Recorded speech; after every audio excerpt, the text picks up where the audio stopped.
never seen the weaponization of justice and someone politically persecuted so abrasively than what the Democrats have done to Donald Trump over the past 7 years.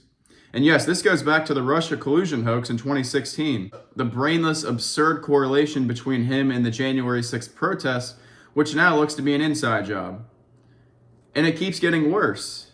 All these indictments the last 2 years, the Mar-a-Lago property scandal, the New York prosecution of hush money for Stormy Daniels, all these ridiculous things, and not to mention the election interference in states like Georgia. Currently dealing with 4 federal indictments and 91 counts of felonies after announcing his presidential run for 2024. And it just keeps getting worse. They don't stop. We now found out this past week, the state of Colorado, under the boundaries of the 14th Amendment, have removed President Trump from the ballot in 2024. It is quite ridiculous and absurd how they're able to get away with this. They claim that under the 14th Amendment, this is possible. So earlier this week, the Colorado Supreme Court reached a 4-3 decision that declared former President Trump ineligible for the White House under the U.S. Constitution's insurrection clause, which is complete bullshit. But this marks the first ever use in Section 3 of the 14th Amendment to disqualify a presidential candidate. The court, whose justices were appointed by the Democratic governors, asserts that Trump is disqualified from holding the office of president. I remember the speeches that Trump gave in early January of 2021 before the Capitol Hill protest.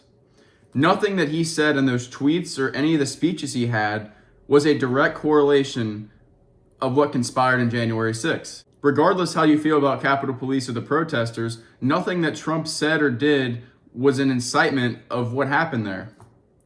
He simply said it's up to us to stand up and march against these people. It's not, he didn't physically say, I'm gonna go to the Capitol Hill and protest. He said, I'll stand with you. That's a figure of speech. He did not directly incite what happened there. It's completely ridiculous and absurd. I remember being at work that day, January 6th of 2021, and actually the day before, a few days before he had the speech, I was at work and I said when I heard about the Capitol Hill protest and that everything had gone mad and the liberal media had to make this a big event, and it certainly was, I instantly knew, and this is before the media actually covered it, but I had the strangest feeling that they would pin this on Donald Trump. It was the perfect narrative for them to purport, just like what happened with George Floyd. So what did the mainstream media outlets do the days following? They pinned the entire thing on Donald Trump. They said he was the direct involvement. He's the bad man behind everything. He's the guy that you need to be fearful of and you need to worry about. This is the real threat to our country. They used that just like the George Floyd, just like everything else they did before, and they tried and failed, like the Russia collusion hoax. But it's just another repetitive situation that keeps getting worse and worse, and if you can't see through it, I don't think you ever will. There's a clear 2 standards of justice in this country. The state of Colorado and the Department of Justice are not following the 14th Amendment. They simply think it doesn't matter and they can just manipulate it. It's so obvious what they're doing. They're trying to exclude him from this election. They know that he's winning so much in the polls. He's up 59% on pretty much everybody. And they have no real way of stopping him. And when I say they, the deep state, the liberals, the people who do not want to play fairly and have no interest in helping this country as a whole. And most of them have been brainwashed by these mainstream media companies to think this way. And the elites, the elitists, the people who run the world, they are the ones reporting this. They are the ones that are trying to take down the real people like Donald Trump, who aren't bought and sold and strictly listen to what the establishment tells them to. It's unconstitutional, it's un-American, and everybody knows what they're doing here, or what they're trying to do. And my belief, if they're able to do this in Colorado, some other liberal state is probably going to try as well. Some other state is going to do this if they can successfully do it in Colorado. And something that's also interesting is, and I really respect, is Vivek Ramaswamy saying that he is withdrawing his name from the ballot if President Trump is not allowed to have his on there as well. He said he does not want to win this election on the basis of fraudulent rules and disrespecting the 14th Amendment. And he also said that Chris Christie, Nikki Haley, and Ron DeSantis should join him as well. And I think they definitely should, or they're simply certifying that this type of behavior and disrespect to our country is acceptable. It's not. I think you don't even have to be a real patriot to see that. I just think the average American who genuinely cares about the self-interest of this country or just has an iota of respect knows what's going on here. They know that this isn't fair. They know from 2020 that the election was stolen. And it very well could happen again. It already is happening. We've seen in states like Connecticut, the stuffing of the ballot boxes in government and local elections. There's so much fraudulent behavior everywhere you look. And I think this is the perfect chance for some sort of revolution to happen. I would suggest the people of Colorado, Republican, Democrat, just the true Americans, to get up and protest this. And when I say protest, nothing violent. I seriously do not mean that. But just a regular, true, legal exercise protest that is standing up for what has obviously been done wrong here with the 14th Amendment. The fact that they're not allowing President Trump on the ballot, that's absolutely absurd. I'm in Kentucky, and if that happened in my state, I think it would be a civil war within the state. I don't see how us being such a red state and very traditional within the boundaries of the law would allow that to happen. But when I say this, I mean, I can't be exactly sure. If you're going to tell me this would have happened 3 years, 1 year, 6 months ago, I would have said you're crazy. I would have said, nah, that's just a rumor. That's not possible. I mean, yeah, we've seen so much corruption and a lot of things have happened, but for an entire state to take them off the ballot, I would say that's the extreme. There's no possible way that with everything that they have that they're actually going to do this, especially when they haven't officially charged him yet. It's like, what? I mean, this is insane. But no, they actually went through. They did it. They took him off the ballot. And they know he's that much of a threat.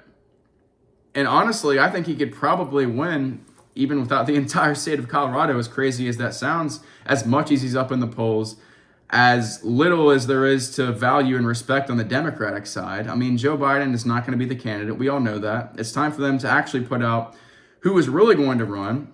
I mean, there's been so many different names out there. I mean, we've heard Senator Joe Manchin, who's at like 2% in the polls. We've heard people like Gavin Newsom, who is most likely the nominee here. It's very likely here. Even Michelle Obama's been brought up. So I don't know. It's definitely something is definitely going on within the Democratic Party. They're definitely brewing something because Joe Biden will not win this election fairly. And if he does, I think we can all certify that every single election from here on out is fraudulent. And again, it might be already, but this is our last hope here. I think the next 11 to 12 months is very pivotal in the future of America and the future of human civilization and the prosperity that lies in where this country is going to head. So it's going to be a wild ride. It's going to be a lot of misinformation and a lot of battles within the courtroom with the propagandized mainstream media companies that consistently purport lies. They consistently do nothing but try to divide this country. And the best thing, though, is, with X, with Rumble, with these independent streaming platforms that don't necessarily have a harsh gatekeeper, it has really bled out these mainstream media companies. Fox, CNN, they're losing 10 to 20% of their viewership every single month. And you see companies like X and Rumble and Telegram, they're doing nothing but growing. Everyone puts their channels and their shows on there now. So these mainstream media companies on the television are losing real time. 99% of them are completely liberal, divisive, and have no interest in telling you the truth. And even if they do, they can't, because the people who own the companies will not allow them. And that's why it's interesting and it's important to listen to people who aren't bought and sold, people even like me. I'm not bought and sold. I certainly won't be. And I've had it happen before. Advertisers approach me to sell something on my show, and I've turned them down several times. I mean, nothing serious, not billion-dollar companies, but a lot of starter projects or products that people are trying to sell. So when it comes to that, you need to listen to people who are not bought and sold, people who have the self-sovereignty and interest of telling you the truth, like me. We're really seeing a growth in independent media, and because of that, it's portrayed a new culture out there, a culture of freedom, a culture of autonomy, and that's what's popular. Companies like YouTube, Netflix, all these companies that are all about censorship and trying to block things, they're losing in real time. That's why YouTube started to lighten up and started to allow us to talk about the election being stolen and COVID. Like, people like Sneeko, some of the largest YouTubers out there were banned about talking about the things we're talking about now back in the day. So anti-censorship and openly being able to speak your mind on these platforms is so popular today. And guess what party or parties mainly align with those ideologies? The Republican Party, Libertarian, Independents, and who doesn't? Well, the liberals, the leftists. The extremists, they do not align with free speech. They're all about censorship. Well, what happens when censorship isn't popular and the truth is getting more views, getting much more money, getting more ad revenue? Well, it changes the narrative, it changes everything, and that's what we're starting to see. We see the popularized views of telling the truth. And heading in that direction, it's a great sign. And when it comes to the 2024 election and the conservative party, like in Turning Point USA, all the big conservative organizations and groups, I think they're doing an excellent job at appealing to Gen Z and the younger generations during this time. And like I said, the popularization of free speech and autonomous speech on the internet has become so popular that it has literally defeated censorship itself. And that will go a long way in the 2024 election. Well, now it's the exact opposite. We have conservatives speaking the truth, and obviously not just conservatives, but the conservative sphere is so much more popular and appealing than it is to be a Democrat. I don't see people looking up to Joe Biden. I don't see people going to his fest. And what are they celebrating? I really don't understand. They don't have very many appealing figures, if any at all, in their party. I mean, they had RFK and he switched. So it just seems like a party of crazies at this point. I mean, I can rationalize with many people. I'm friends with Democrats and people of all different parties, and I like to hear different ideas. But it's really, really hard to appeal to something that is so unpopular and just doesn't, frankly, spark any interest. It's not interesting. I mean, who wants to grow up and be Joe Biden? I don't know anybody that does, with a good mind, I guess. Maybe some of those drug addicts on the street in San Francisco.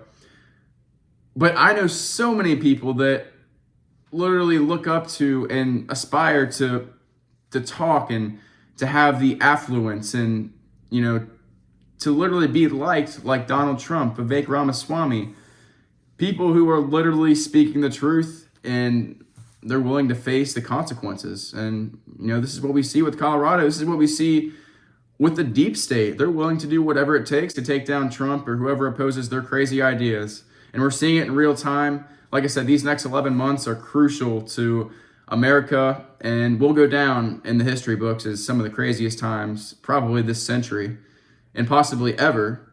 I mean, as a Christian, believing the end times, will that be now? Will that be in our lifetime? Or will we be able to stay alive and, keep humanity alive because us like-minded individuals who don't fear the deep state, who want to speak the truth and lead this country back on a prosperous path like it once was. Now I'm going to go out and make a prediction here. I think the next 11 months, you're going to see the weaponization of justice used so abrasively and so monumentally to the point that they're going to make Donald Trump drop out, whether it's due to the legal issues, whether they're just going to simply take him off the ballot. As sad as it is to say, and I really hope this doesn't happen, the weaponization of justice is so deep and so powerful that they're capable of doing anything, and they will do anything to make sure that this election goes in their favor. And obviously, Donald Trump in office is not going to help them at all. So, honestly, I wouldn't be surprised if Joe Biden and Donald Trump are not the candidates in 2024. Everyone's expecting this to be the rematch of 2020. I mean, it's literally in the polls. It's the most popularized look right now. But honestly, I don't see either of them running. I really don't see it. I think that they're so dead on going after Trump, and I don't think Biden's coherent enough. I just don't see this rematch actually happening in 11 to 12 months from now. Actually, I mean, I wouldn't be surprised if this is, honestly, between Vivek, Haley, and DeSantis. And possibly even RFK. I mean, he's got a little bit in the polls. So this is a really strange time. I mean, I don't think this has ever been like this in American history. The level of corruption, the deep state using its power like how it is. And not to mention the accessibility of having technology to expose the truth, to see through the lies that the mainstream's reporting. And we're able to come to you every day and tell you what's exactly going on via Twitter, via Rumble, Telegram, X. We're going to continue to do that regardless what happens, to us and everything in this country. But, we're only hoping that Donald Trump is able to get through this. We're hoping that we're able to fight and have the 1776 revolution that we're really going to need to win this election and keep this country stable for a prosperous future. So that'll do it for this episode of the Kacee Allen Show. Find our full episodes on YouTube, X, Rumble, Podbean, Spotify Podcast, and soon to be Apple Podcast. We'll see you next time.